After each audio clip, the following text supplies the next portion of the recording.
Um, Maybe I'll just tell a fun story while we wait for Paula to finish up. Um, Fun school community council stories. And it has to be one I didn't tell in the last hour because you already heard all of those stories. Okay, so let me tell you why I'm here. Jerry, interrupt me when Paula's done. So when my son Spencer was in kindergarten, I got a call from the principal and she said, "Hey, we need parents to serve on community council." And she knew me because I was that parent that came in during kindergarten registration and was over the top. And so she said, "We need a parent to serve on the school community council. Will you serve?" And so I said yes. And I served on the community council. And it was great. And then I became empowered and learned what I was doing and learned the rules. And then the next time a principal called me and said, "Hey, do you want to serve on the school community council?" I said, the parents on the council are supposed to fill the vacancies. So if the chair wants to give me a call, then I for sure would consider that because I didn't want the principal appointing the parents. That's too much work for the principal, and it's not what the law says. So look at all the things I learned. So in the first couple of years when I was on a community council, they had capped the distribution of how much money could come from the permanent state school fund to be distributed to schools through this program. And as I told you, next year it's going to be 92 million.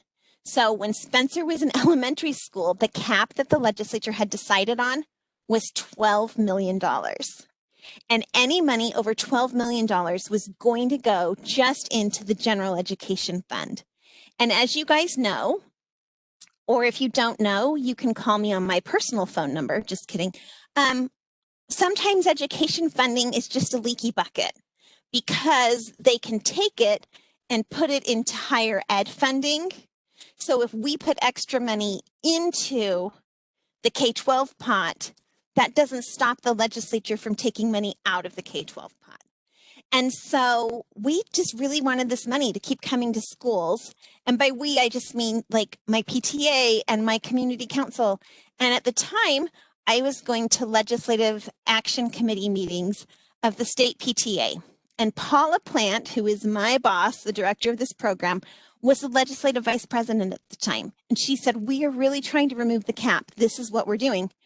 And I live close to the Capitol. I'm in North Salt Lake, and I was a political science major in college. And you can't tell from today, but usually I am articulate. And so I scooped up the math manipulatives that we purchased with our money, and I went to the Senate Education Committee. And I said, "Hello, everybody. Especially you, Senator, because you're not only my senator, but you went to the elementary school that I am here representing right now. And this is what we've purchased with the money. And this is how much better our students are doing. So please don't keep the $12 million cap on. Keep this money flowing to councils." So I did that. And then the directors of this program came and asked me if I would do the same thing for state PTA. So I advocated for school community councils and school trust lands for state PTA for 5 years. And after I was done with that, I went back to my job at the bank, and I loved it. And then about 5 years ago, the previous director of this section was looking for somebody who understood school trust lands, school community councils, and finance. So he called me at the bank and made me an offer that I couldn't refuse, which really is just working with all of my friends to improve education statewide. Who doesn't want to do that? And so that's why I'm here. Because I love the program, because I've seen the program make a difference in the schools my kids have attended and in my kids' lives. And Karen gave me a note. Oh, you can just talk to me. Yeah. Okay, so now I'm going to go to the chat because there's some good questions. Is it appropriate for the principal to put an ad in the school bulletin about interest in the community council? We are in a very rural community. We barely meet the requirements for teacher to parent ratio. Absolutely. The principal, that's a great way to let people know. about parent opportunities to serve on the council. Still, parents elect parents, or if there's not enough candidates to have an election, parents appoint parents. So it's still parent focused, but word of mouth, an ad in the school newsletter. They are done, by the way. Perfect. So let's welcome all the people from Paula's class while I continue to read these questions. Oh, hi, Kristen. I'm glad you can see me. And hi, Heidi. I could see you last time, Heidi. You're the whole time. Natalie, your photo is off. Your video is off. So we cannot see you. Now it's back on. Sorry about that. I entered the new room with my muted and with my video off. And then when I decided to start talking, I unmuted, but I didn't turn my video on. So now y'all can see me. I don't look like this in real life. I feel like an air traffic controller today. So I am going to share, once I get it open, my PowerPoint for this sharing session. It just has some ideas that we use to kind of spark discussions. Please don't feel like this is something that you're limited in talking about, but it is something that can kind of help spur discussion. So,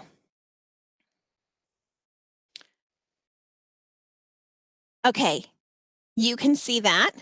Jerry is recording the meeting. I'm going to close this out. And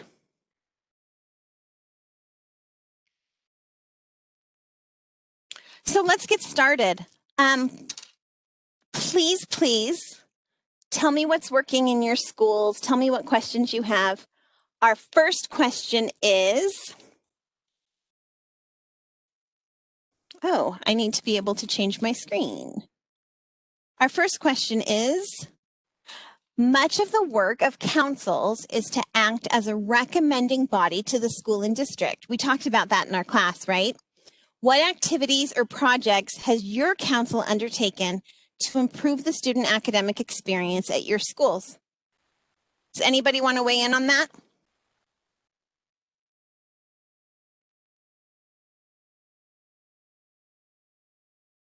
I told my really awesome story last time about the school start and ending time that we had a request for.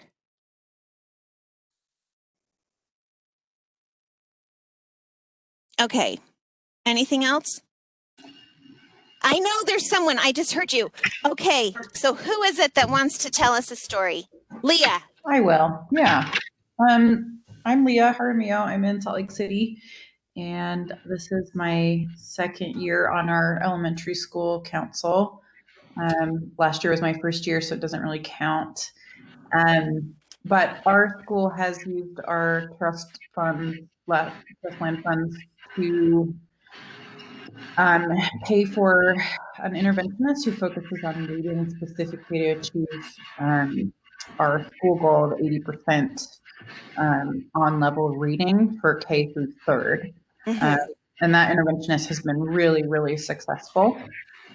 We also use some of our funds for the Playworks recess program, which trains our teachers on anti-bullying program at recess. And that's been, I think, one of the things that our principal has said has been really, really effective, really quickly and really easily. And the students seem to really like it as well, because they're very sort of planned activities that help the students not get bored. And so we see less like behavioral referrals and things like that, but also it gives them the skill set to still handle it. So that's been what we've been doing at our elementary school.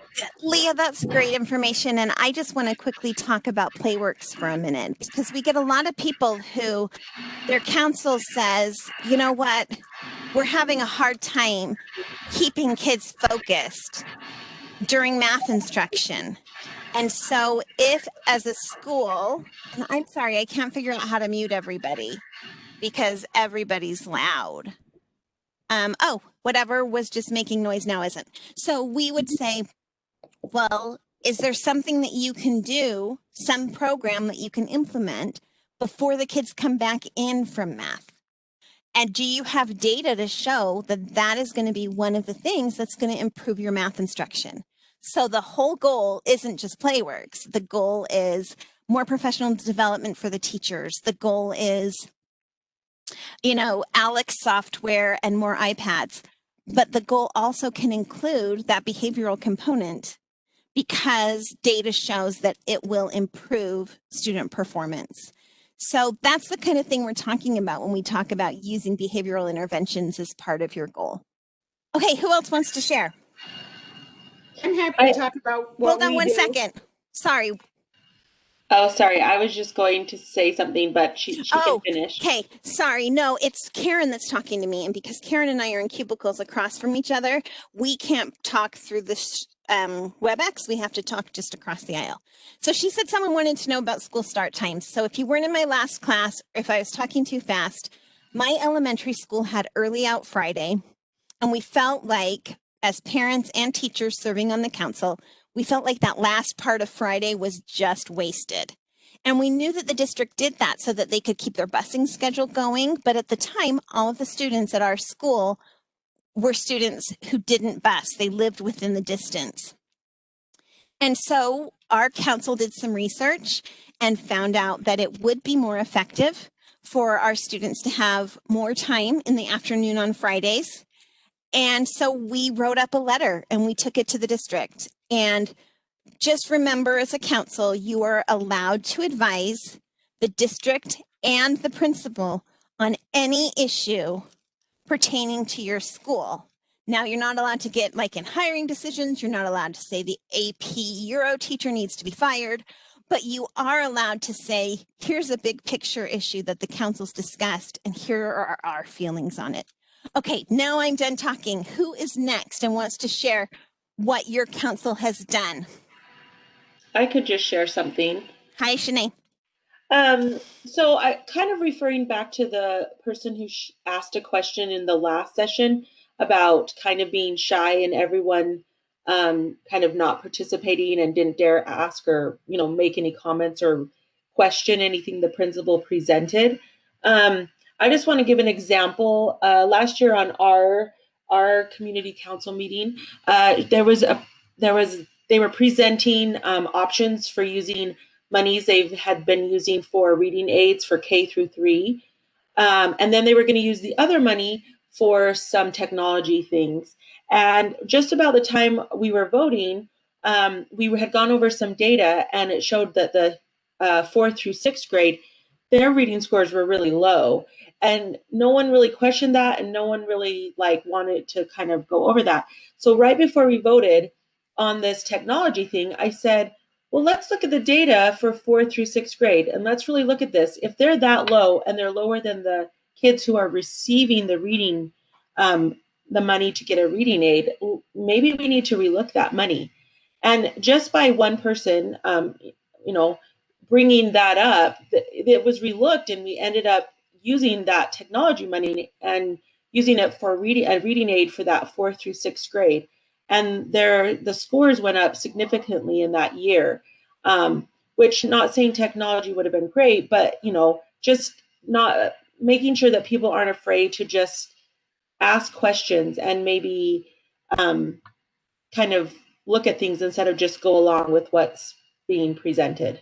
So I absolutely love that story. Thank you so much. And another thing that I want to share is your council is required to review school-wide assessment data. Mm-hmm. So you can say what data you want to look at. Remember that the data can't identify individual students. And if you have 3 Native American students, you can't break it down like that because that makes it easier to identify. But as long as you have a subgroup greater than 10, you can look at this data. Okay. Any more comments on things that your council has done as a recommending body to the school and district? Last meeting, we had someone whose council had also recommended something to their city government. So anything like that? And I'm in Granite School District. My name's Kim. Hi, Kim. I'm on the high school community council. And while I was on, well, it happened a couple of years ago, but we recommended to our district actually grade transition so that our middle schools became 6 through 8 and our high schools became 9 through 12. The district decided that they were going to let that be a network by network decision, which made each network have to go through the pain and process of those discussions with their own communities rather than it just being a district-wide decision. But we were the ones that started it just because our high school was overflowing and our middle schools were not. And so really, and we were having problems with kids not paying attention in 9th grade. They were not, they didn't have the same mentality that they were in high school, and those grades were counting, and so that was an issue. Kim, I remember when that happened because we had to change how we distributed the money to the schools in Granite District. Yeah.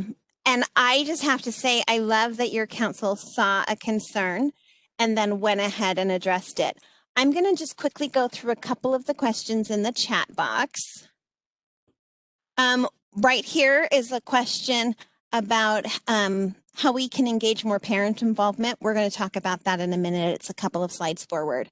How can I find out about demographics of other schools to find a similarly sized school or schools with similar challenges academically? The data pages on schools.utah.gov will bring up your school and compare your results with other schools with similar demographics. So you can take a look at those demographics and say, hey, Davis High's math score is so much higher. What are they doing? And then you can figure it out and say, okay, is that something that we want to implement? So that's a great way to do it, is to get that information from the data pages on schools.utah.gov. Does the data have to be collected from our school, or can it be from some other school? Only use data from another school if you're bringing students in from another school.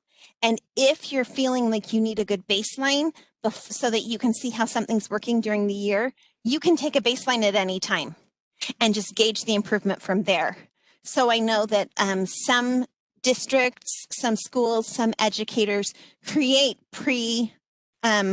instruction assessments so they can see what they need to focus on as they teach, and then at the end they can check and see if that has been taught. So that's a great idea. We understand that statewide assessments are lacking for the last 2 years. There is other data that your school will have. Elementary schools will have the Acadience data. They may have the Alex data for math. Talk to the educators in your school, talk to your principal, and see if there's other data that they can provide that will help you in looking at goals and at having a baseline. And just remember that when the reports for this past year are due, we are going to understand that sometimes people are going to be able to say, you know what, our goal was this, and because of these other things, we think we met the goal, but there was no end of level testing. So just know that we will understand that. Okay, let's go on to our next question, which I have to change my screen for. Paula is back. I heard that her first class was amazing, so I'm glad she's with us now. She's my boss. And we're going to go to the next slide. The next question. Aside from the important work of preparing and implementing school plans, what is the best project or activity that you know of that a school community council has implemented? Please tell us the good things that your councils are doing or that you've seen other councils do. If you just want to unmute yourself and start talking, that's cool, because I can see who's unmuted.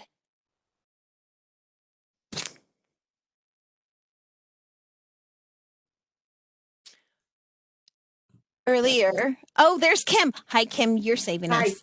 Hey, our community council, so Granite School District is trying to rebuild some of their schools. So Cypress and Skyline High are on the block right now to be rebuilt.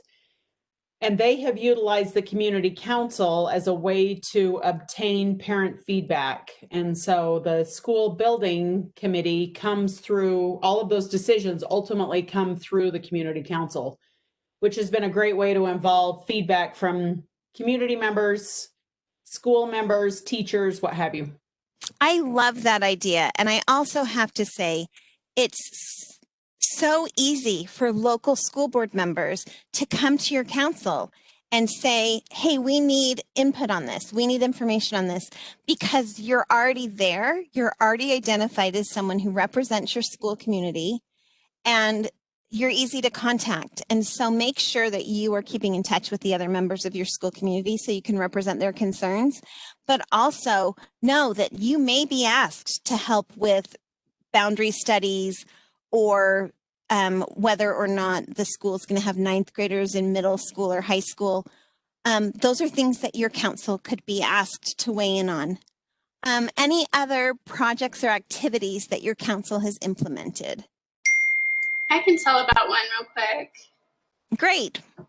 I was on an elementary school community council for the last while in Draper, and we had a lot of issues with safe walking routes because our kids walk along a busy street with no sidewalk, and that's the safe walking route that had been listed.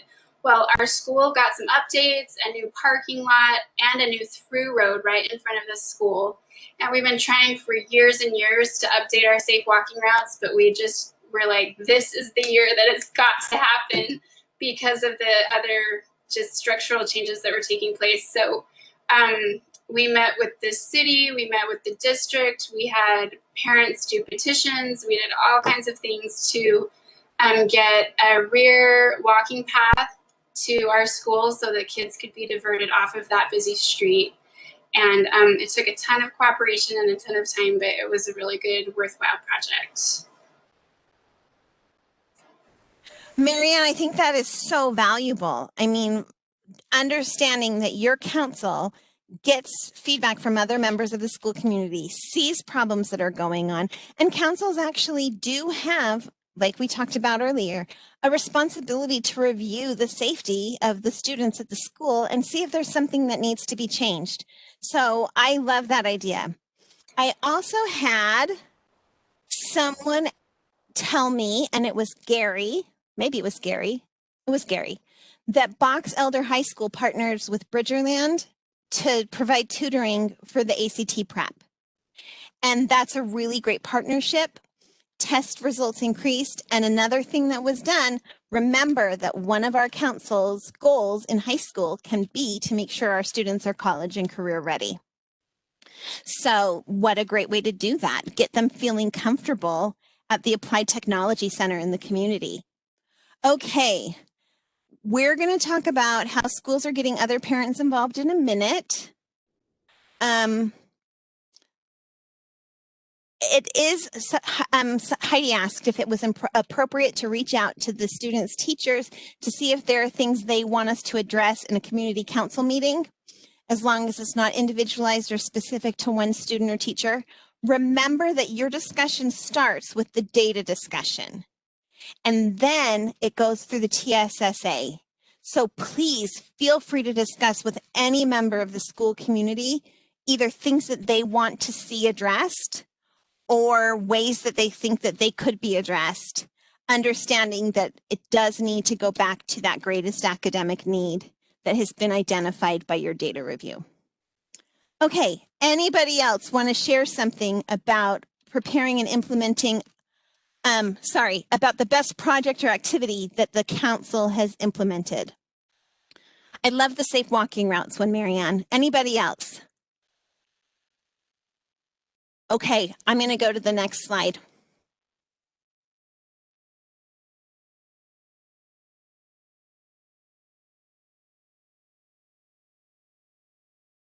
Sorry, it took me a minute. Describe a collaborative effort that involved the council and other groups at the school or in the community that improved the student experience, and describe the role the council took in that effort.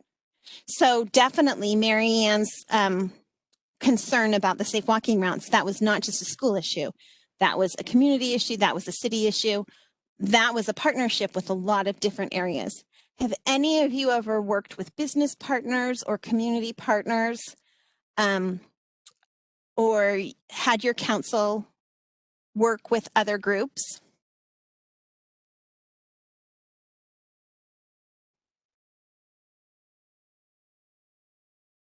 Mm-hmm. Mm-hmm. So let's talk about things that the council sometimes does that are not required by rule or law.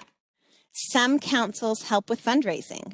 That's completely up to your district and your principal if that's allowed. But I was at a school where we did every year a walkathon so that we could put money that we earned from the fundraiser with money from the community council to purchase more technology. So fundraising is one of those things. We have a lot of community partners that want to be involved at the school, and the council is a great way to reach out to them. We had a retired gentleman in our neighborhood that launched model rockets, and the teachers didn't know him because the teachers didn't live in the neighborhood, but the community council members did. And so we facilitated having the teacher come in. Sorry, not the teacher, having the retired gentleman come in with his rockets, and he had prepared just a very basic lesson that went along with the science that the fifth graders were learning. And then they launched rockets. So being part of that community gives you an opportunity to see resources that you can tap. Has anyone tapped any resources in their school community to benefit their school?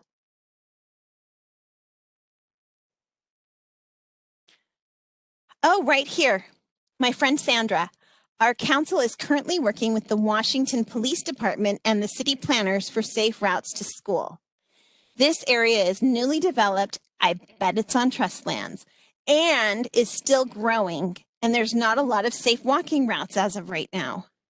I love that. And I hope that the planners and the police department are also working with the developers, because that is one of the groups that probably the most easily could solve it. We had a developer down the street from our elementary school that needed to attach some pipes. And because the city planner and the developer and a parent talked about it at the same time, they waited until after school was over for the year to dig into the sidewalk so that kids wouldn't have to go out in the street when they were walking. So definitely make sure that you're including members of the school community and the neighborhood in improving things for your school. Okay, I'm just going to wait just 1 second to see if anyone has anything else, and then we're going to go to the big slide. Okay, here's the big slide. What have you done or heard about that has encouraged parental involvement on the councils? Will you please let me know? First of all, I want to read this from Katie. A community celebration and carnival at the end of the school year. It's not a fundraiser, but a celebration, and they get donations from stores in the community. That's awesome. I love that idea. And that's right. There's a community partnership that's facilitated through your council. Thank you, Katie. Okay, so what are you guys doing that's working?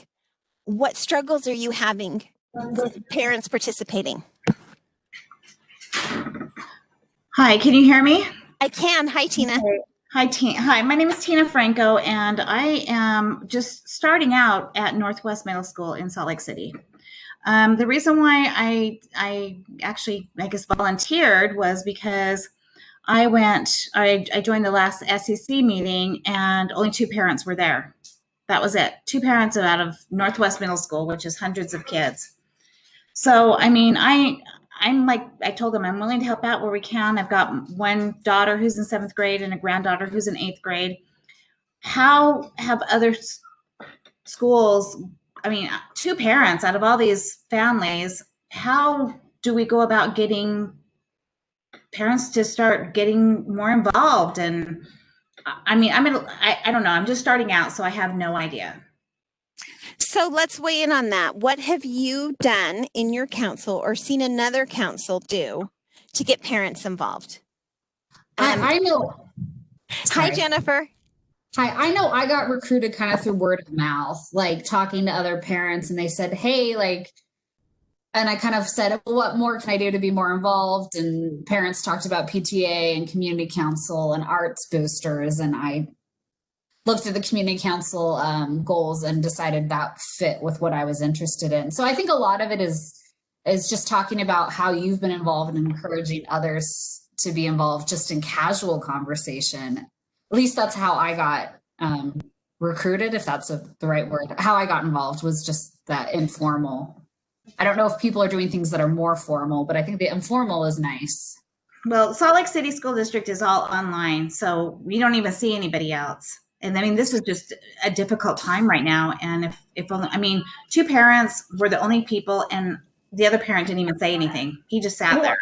And I think that is hard this year. So I'm starting my 2nd year. But the year I ran, there were like 8, 9 parents who ran for 2 spots. And then this year we did not have enough people to even have an election. So I think this year is rougher than other years. I don't know if other people have noticed that as well. Absolutely it is. And I just want to let you know the way that we have found repeatedly that is the most effective is by people talking about their school community council to other parents. So the idea that we had here to make sure that a community council member attended the PTA meetings and gave an update, that's going to get those parents involved. And you know that those are parents that already want to be involved. If you have underrepresented families in your school community, see if maybe providing an interpreter or having the meeting not during the school day will help get more people involved. And always talk about the amount of money. Be like, hi, we're Valley Middle School and we got $76,000 this year. And parents got to lead the discussion on what happened.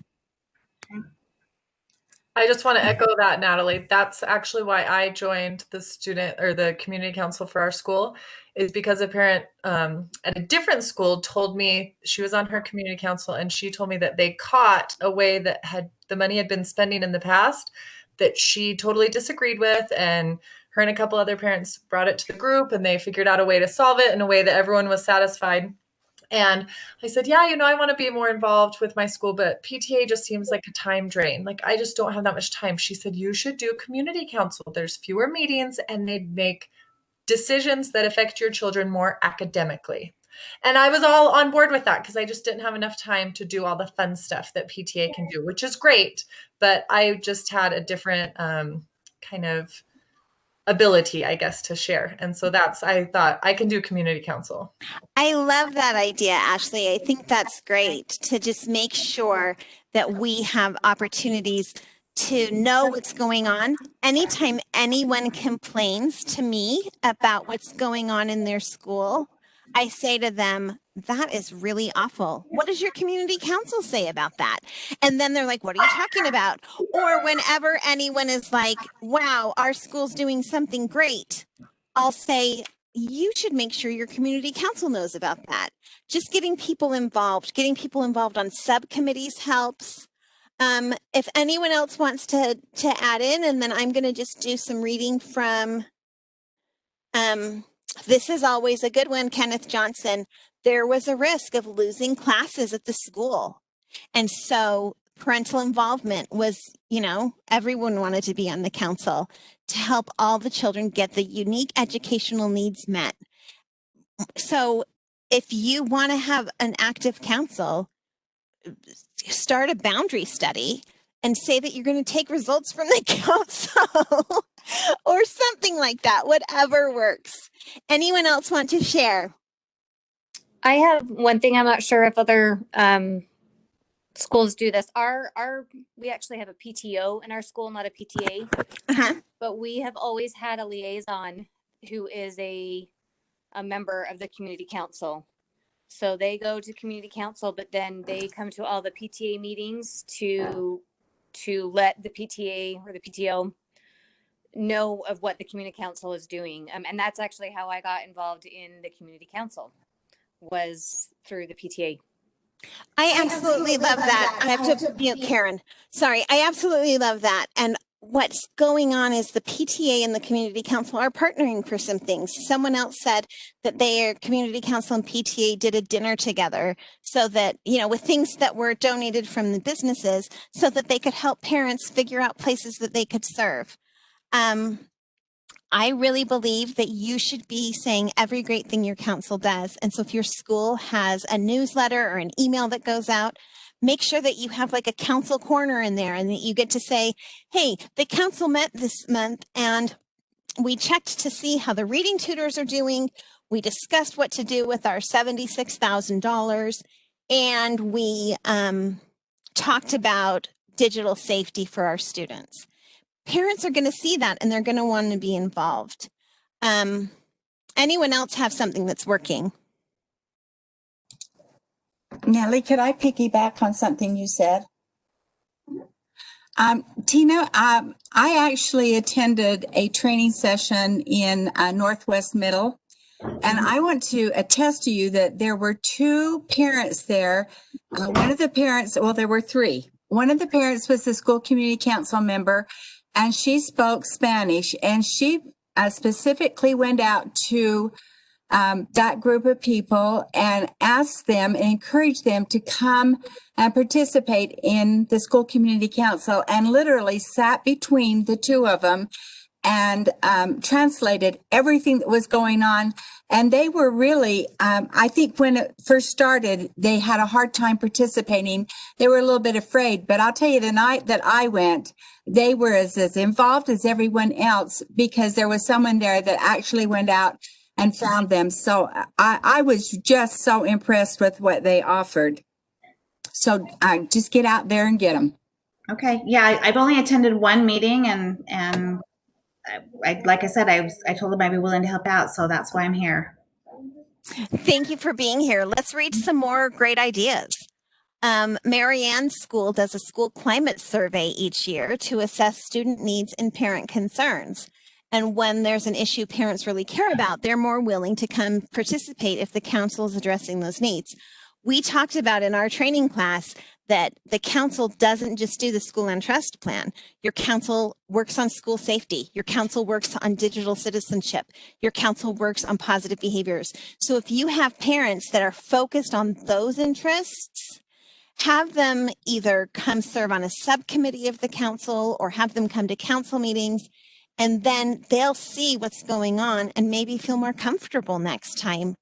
I really do believe right here what Katie said, all of our current parent members on our council have been personally recruited by another parent member. So when you're doing that, make sure that you're looking for parents in the school that maybe are outside your neighborhood or outside your demographic, so that we can make sure all the students in the school are being represented, but definitely find people to encourage to serve. Heidi says to use social media. I love that idea. Here's that great shared event with food and the PTA and community council talking about the roles of each group. The PTA has a minute, PTA, PTO has a minute at back to school night, in traditional back to school nights, where they have to get their budget approved. And so they get to get up and say, hi, I'm Natalie, I'm the PTA president, and we posted the budget on the door and we would love to have you involved. And we meet Tuesdays at 4 in the library. The community council chair should be doing the same thing. And instead of saying we need to get our budget approved like the PTA or PTO does in that opening meeting, you can say, and last year we made a plan to spend, and I keep coming back to this number, to spend $76,000 in our middle school to improve academic experiences.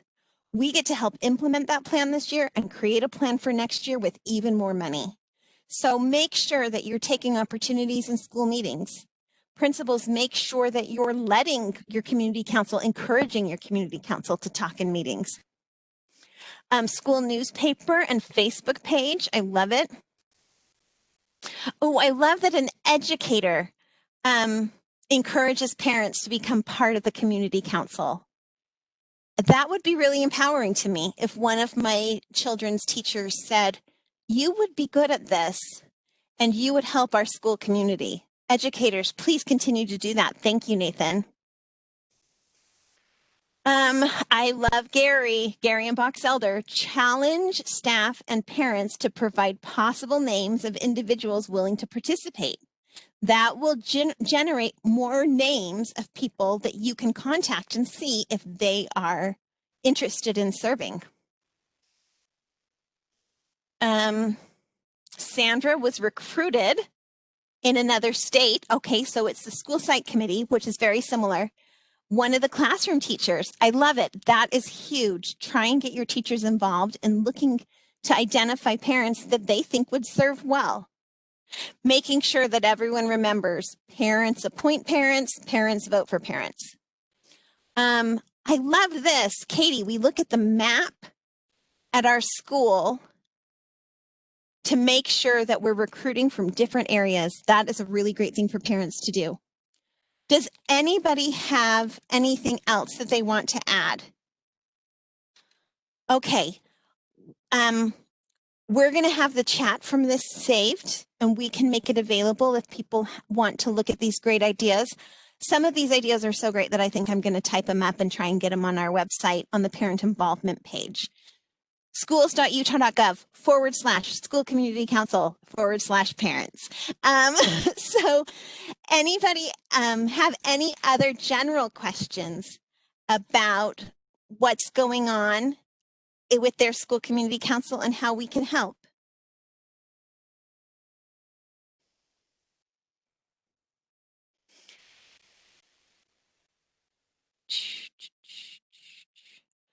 I am going to get the address for the evaluation again.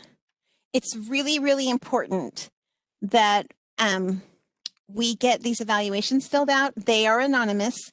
It's also a place, if you don't want it to be anonymous, that you can say, hey, here's another question I have. But we just want to make sure that what we are providing meets your needs. So I'm going to get the link for the evaluation from over here. It's going to take me just Natalie, a second. can I ask a question? Absolutely, please. Would you prefer I'm on video? Does it matter? No, you're fine. Because it's grayed out anyway. So I'm a brand new school community council member. I was elected.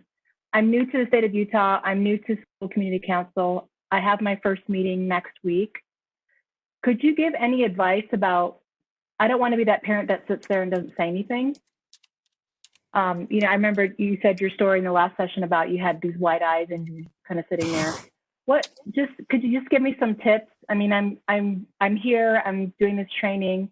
I want to be well informed. Do you have any advice about, like, for your first meeting, how I can be productive and participate? Okay, so it has been a long time since I was in a first meeting. So the rest of you out there, please unmute and tell Vincenza how she can help be involved and how she can feel comfortable and what she needs to do to prepare, if anything. What are your great ideas? You're doing it, so let her know. My suggestion would be, last year is my first year on community council, so I was kind of more of that, like, oh, this is what it's about. But one thing I learned is don't be afraid to ask questions if you don't understand some of the data that's being used. I think when you ask the questions, it shows you're interested and you're willing to participate. And the fact of the matter is, too, I always look up to those who are willing to just speak out. And even when someone says, I'll motion for that, meaning they're saying, I'm going to be the first person to say I approve that. You can also be the next person to say, I'll second that, so that you can get the official approval. And then that just kind of gets your foot in the door, I think, to showing that you're participating. There was a great idea in the chat that said to review your school's plan first. And guess where you can do that? schools.utah.gov/school-and-trust. And then on that gray menu on the side, there is a link that says My School Reports and Councils, and I'm going to copy that link right into our chat box, as long as you guys promise you will not forget to do the evaluation. And that's where you can go to look up your school's plan and see what they're doing this year. You can see who the members have been in the past. So you can say, oh, I think I know her. I think her daughter's in my daughter's class. I'm going to ask her questions. Or you can identify the chair and meet with the chair beforehand. Let's see. Breezy said, one thing you can do is go back and look at previous year's meetings, because remember, the minutes are going to be online. They may give you ideas and some sense of the challenges that the school has had in years past. Natalie. Yes. This is Gary Allen. Hey, hi, Gary. How are you? So good. One of the things that I thought is she's in a really good situation to just ask a lot of clarifying questions of why did you do that last year? I think I would just ask for clarifying, why did you do it? Did you see any results? And then that maybe just sets a tone for additional questions or conversations. But that way you're just say, I'm the new person here. Why did you do that? Why did you go this direction? Help me understand, test data, or I would just ask questions. And I think that comment was said earlier, but that's just a couple thoughts I've seen that can really get them involved and sometimes it can be very positive to get other people thinking. Natalie, yes. Also, along with that, I think one thing that was helpful for me was to offer my services. Like, I'm really good at taking minutes. Can I help take minutes? Or like just offering stuff, even if they end up not using it, I think is really good, because then they know, oh yes, please, thank you. I didn't want to do minutes today. And then that helps you kind of review your typing and going over things. Or the more that you can kind of offer, if you have the time and the availability, the more you kind of immerse yourself in that and kind of volunteer for this type of stuff, the more things that start kind of opening up and making a lot more sense.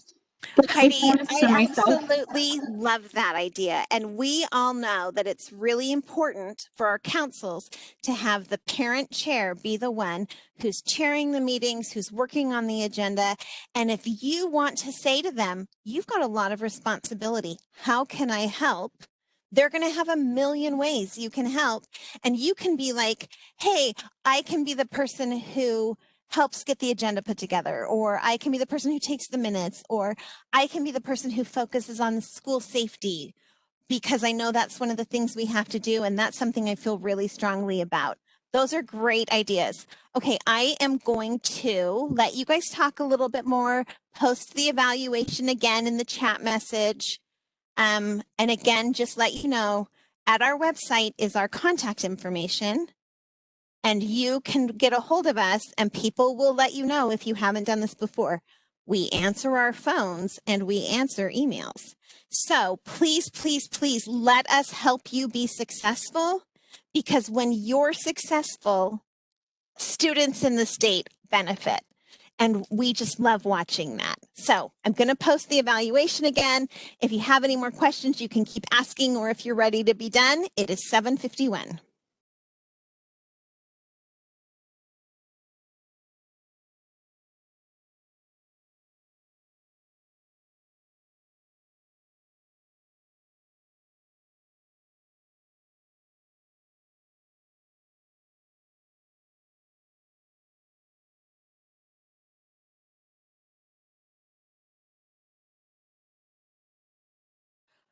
Okay, there was a question about the link for seeing school plans, and that is schools.utah.gov/school land trust. And then on the gray menu, you're going to choose My School and Reports. And that's where you can see prior year plans and prior year final reports if they're completed. And that's a great way to get started, because you can see what your school has emphasized in the past. And you can also, when you go into your data review, be ready to ask the question, hey, we hired reading tutors last year. Did it work? What does the data say about how effective our plan was? Minutes are required at the meetings. They need to be posted on the website before the next meeting.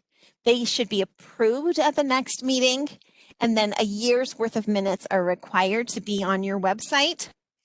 If you go back to schools.utah.gov/school and trust and click on the councils tab, that page that I was telling you about that has all the website requirements on the back has the agenda and minute requirements that are lifted straight from the law and the rule. So if you have questions about what needs to be in the minutes or how we should identify things on the agenda, that's a great way to do it. Okay. I'm going to mute again, and I'm going to tell you all good night. And I'm going to have you go fill out the evaluation. Thank you, Sandy. And remember, the evaluation is in the chat. It's going to take 3 minutes. It's not going to take very long. So go fill it out right now. And thank you, and contact us with any more questions. Thank you, Natalie. You do such a good job. We try. Let me also tell you that these trainings tonight are being recorded. They're going to be posted on the training page at www.schools.utah.gov/school and trust. Hi, Jennifer. And it's going to be, the information will be ready probably by the end of the week. We have to get just the beginning and endings edited a little bit, and Jerry will upload them to our YouTube channel, and then we can put them on our website. So thanks again, Jerry. And that is where that'll be. Okay, I'm still here if anyone has more questions, but fill out the evaluation.